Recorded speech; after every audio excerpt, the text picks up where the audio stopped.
Okay, so the title of my talk today is Where Are All the Answers? Anybody? Where are all the answers? It's a good question, isn't it? And she's over it. She's done. Go to the bathroom. Where? They're not in the ladies' room. Where? Where? That's never happened to me. The title of my talk is... And they're gone. Okay. Where's the answers? This is a very, very, very good question. Because guess what? We live in, well, we have lived up to this point in what is called the information age. You all know that, right? When the World Wide Web came along, we went from the Industrial Revolution into the age of information. So most of us have lived in the age of information. Oh. So do you have enough information yet? I do. Are you done with information? I mean, we have all the information. And even when it comes along, it'll come along, and then it's like more information. Whose heads are about to explode from all the information? Right? So today, you guys are good in the back there, right? Good. So the information age. So that's where we took all of the World Wide Web. But here's what's interesting. We took all of this thing called the internet, the energy of the universe, and turned it into usable things for ourselves. Cell phones, iPads, projectors, all these amazing things that was able to give us the opportunity to have information at our fingertips at all times. That's why we have Google. But I call it Godgle because it knows everything. I mean, whenever I need anything, I just go to Godgle and I just say, okay, what happened in 1972 at the Oscars? Because I do that all the time. So the information age. Now here's the funny part of this. We're no longer in the information age. Did you know that? We have shifted from the information age. Does anybody know what the next age is that we are actually in right now? We are just starting. We are literally just tipping over from the information age into a new age. What do you think that is? Numbers. The number? Penumbric. Penumbric. We'd have to know what it means, Scott, in order to call it an age. I'll let you know if that's the right answer when I know what that means. So, what does penumbric mean?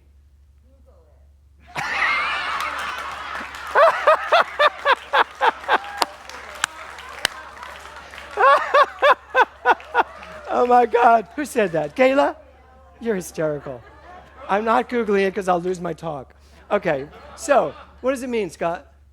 It's just a new age. Oh, okay. Like a paleo, all the previous ages. Paleo, yes, okay. So that's not the answer. So, anybody else want to try, Brooks? The digital age, no. The quantum age. Closer. Go ahead. Old age, really? We're moving from the information age to old age. No, that's just me doing that. No. So, we are moving from the information age. You ready? Take a deep breath. Because most of you are going to go, oh my God, yes. To the experiential age. Isn't that awesome? That is what they are calling the next age, the experiential age. To move out of this idea where we have to sit around getting all the information, now it is time to be experiential. And you know what? That's where I am with this teaching, with this whole philosophy. I am done being informed by all the books that we have to read. It's time to take those books and live them, living in the moment, experientially. Experience science of mind. Experience what Christianity really means. Experience Hinduism, Buddhism, Judaism. Experience what all of these amazing spiritual paths are telling us, and then bring it to the experiential level where you understand it from the feeling of it, not what you've been told about it. And certainly not by doing all of the laws and rules and bylaws and all that stuff. I understand some of that's important, so they tell me. But it is time for us to start experiencing who we are at a more primal level, wouldn't you say? So, I want to go into some of these lyrics. Our theme this month is question everything, but not for the answers. I'm not asking you to question everything this month so that you'll find answers. I don't need your answers. You don't need your answers. I'm asking you to question everything this month to experience the energy of a universal questioning that constantly evolves itself. That's who you are. That's who I am. I don't need to be stuck in the information age. I don't want to be stuck in the information age. I want to be at the precipice, at the forefront of the experiential age, where when I ask questions, I feel, I experience what that's all about. So, there's a lyric in the song that says, I can't walk through life facing backwards. Anybody? That's not where the answers are. They're not behind me. I can't walk through life facing backwards. I've tried. I've tried more than once. How many people have tried more than once to look back and fix what's behind you? Right?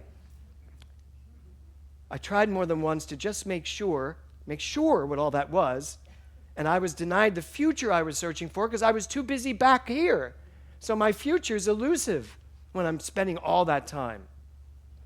The future I'd been searching for, but I spun around and I hurt no more by living in the moment. The answers are not in the past. Clues are in the past. It is not without its purpose. Clues are there. But the answers are not there.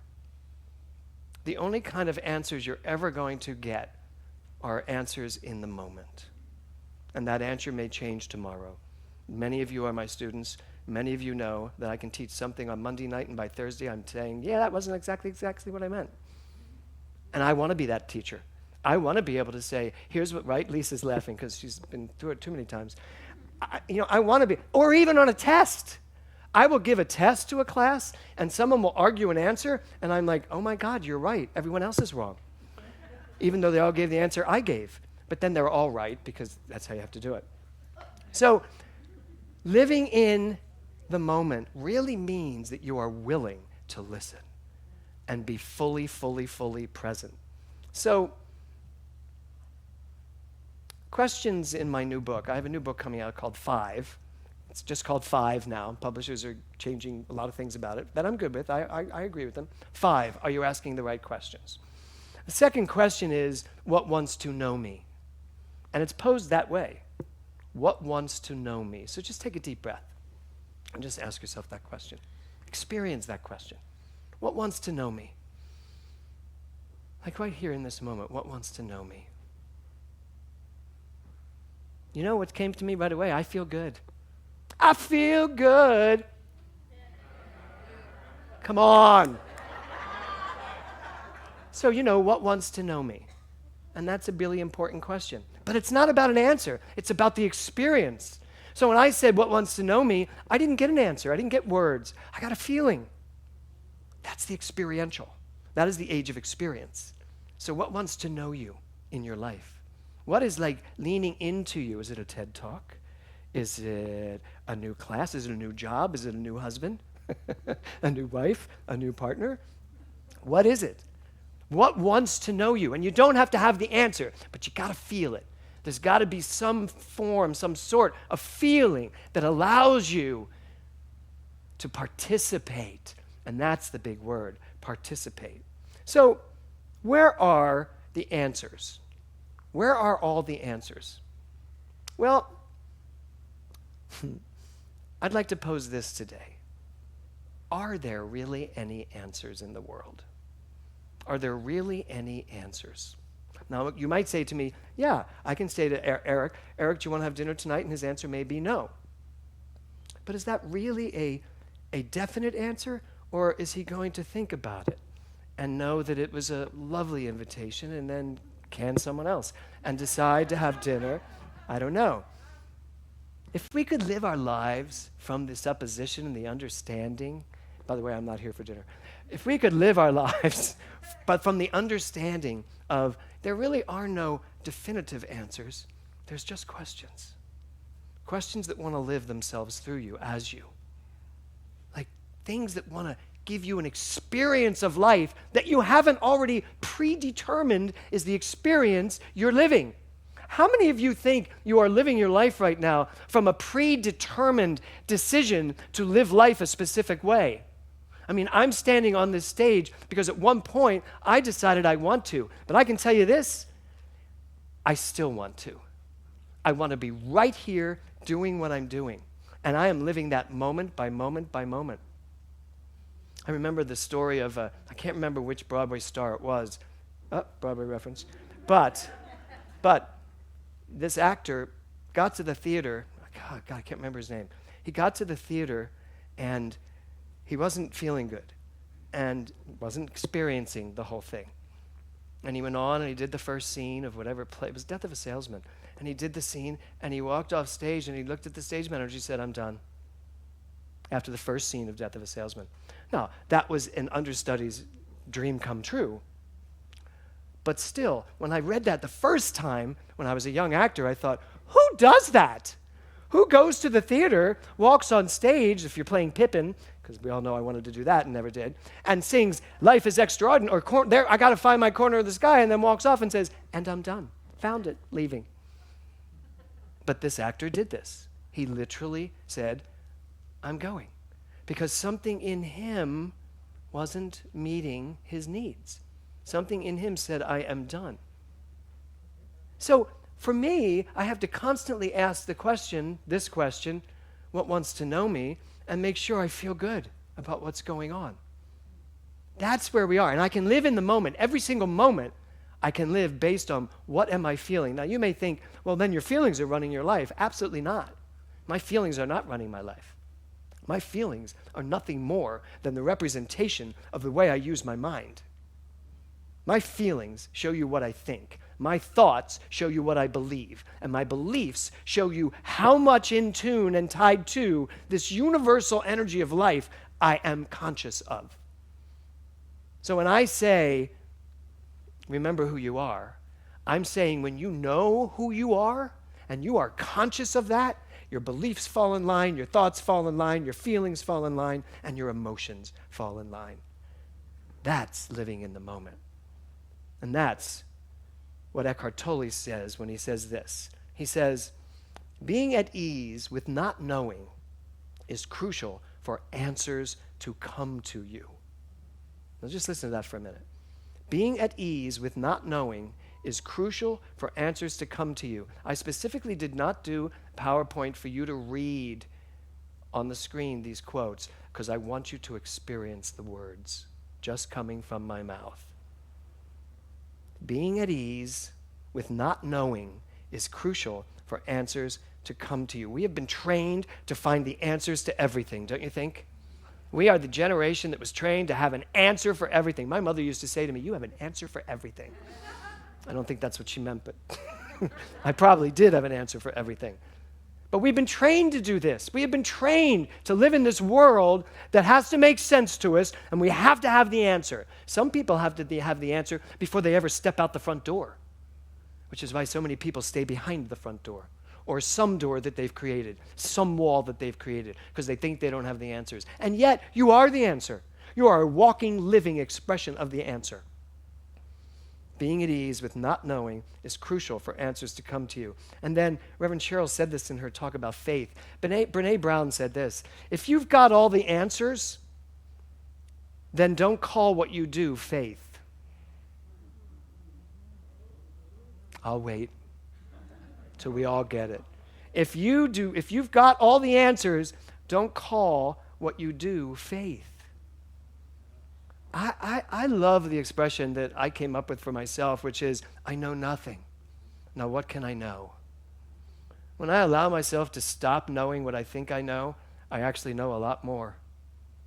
Because I'm not boxed in with what I knew yesterday, which is stale and no longer appropriate to what I believe or know today. So, if you've got all the answers, then don't call what you do faith. So is faith then not having the answers? No. I don't think so. I think faith is knowing that I do have the answers because the question and the answer are one and the same. Do you get that? The question and the answer are one and the same. It's just energy. What I'm excited about is not the answers, but the experience of the question and the experience of the answers. the experience of living the question, and the experience of living the answer. The experiential of all of it. But we have to be willing to let our minds know. You know what I mean by that? You have to be intentional. You have to let your mind know what you're doing. I'm willing to live in a state of not knowing, knowing that I know. Let's say that again. I'm willing to live in a state of not knowing, knowing that I know. How cool would that be? And that's experiential. And if I can experience that, life is a lot easier. So, living in the moment means to stand in your power.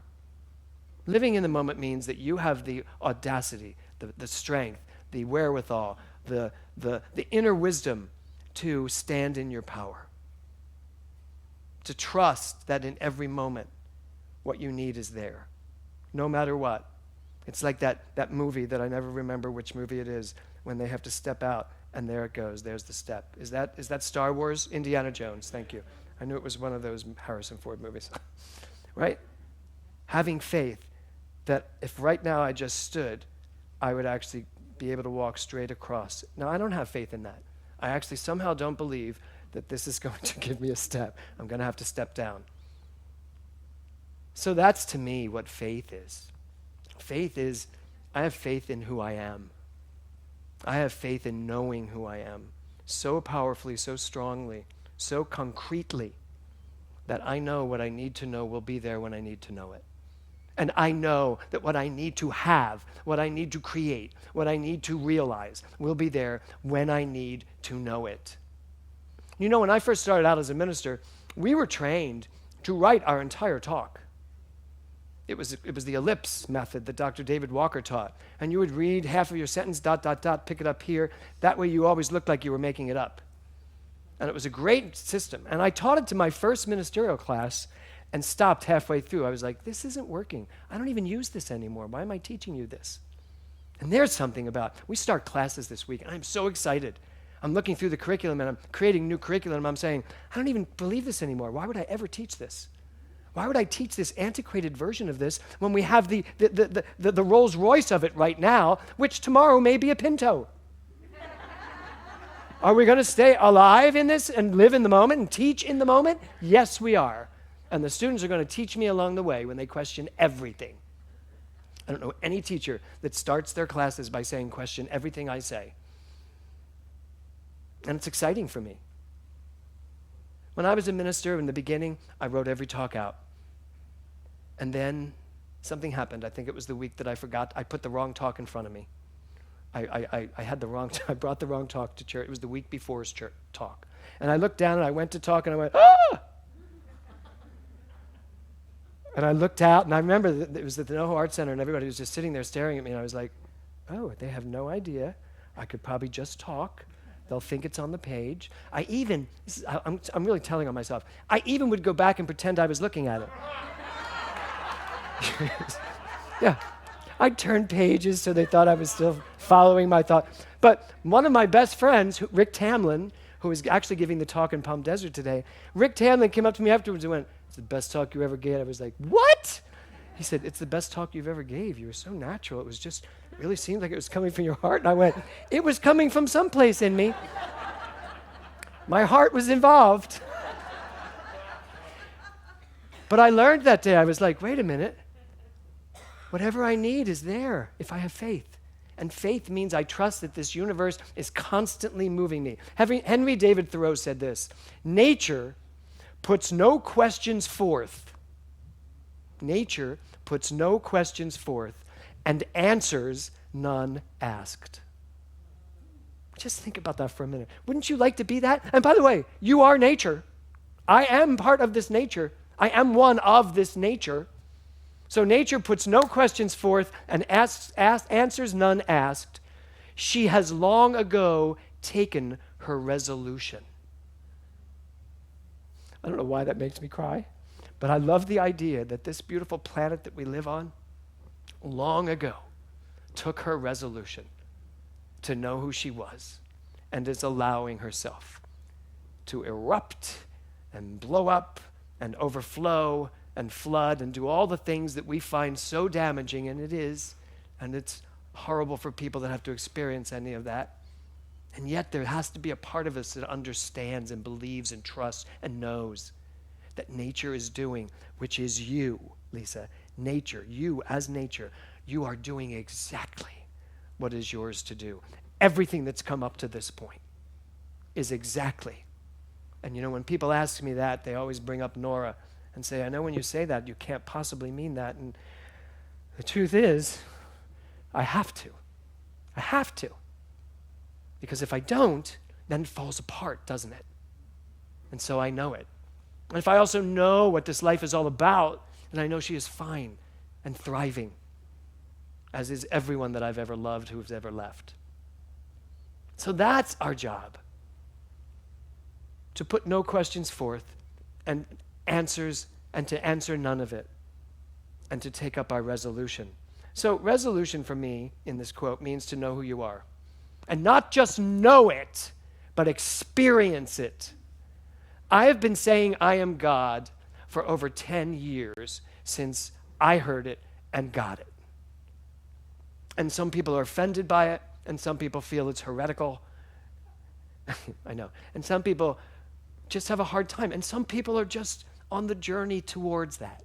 And I get all of that. But there has to come a day when we are so resolute, just like nature, where we can be resolute in what we believe. And when we are, when we really are, and we're really living in the moment, and we're really standing in our power and our truth, and we're really saying, I am, nothing more maybe. Get rid of God. That's still a pejorative. It's still something that separates us. I am. That's a full sentence. I am. When we can stand and say, I am, and I love the rest of it, I am that I am. Or I am that I am, if you're Popeye. But I like, I am that I am. I am that. All of this, the entire ocean, right, Pat? In a drop, as Rumi said.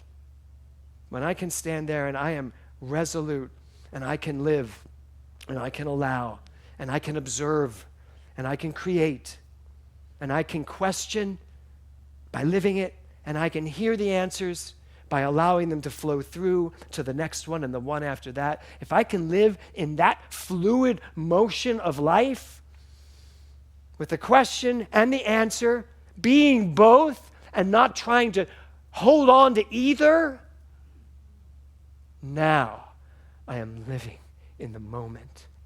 I know who I am. I live from who I am. And guess what? Welcome to the experiential age where you now get to know what it feels like to be God. Namaste.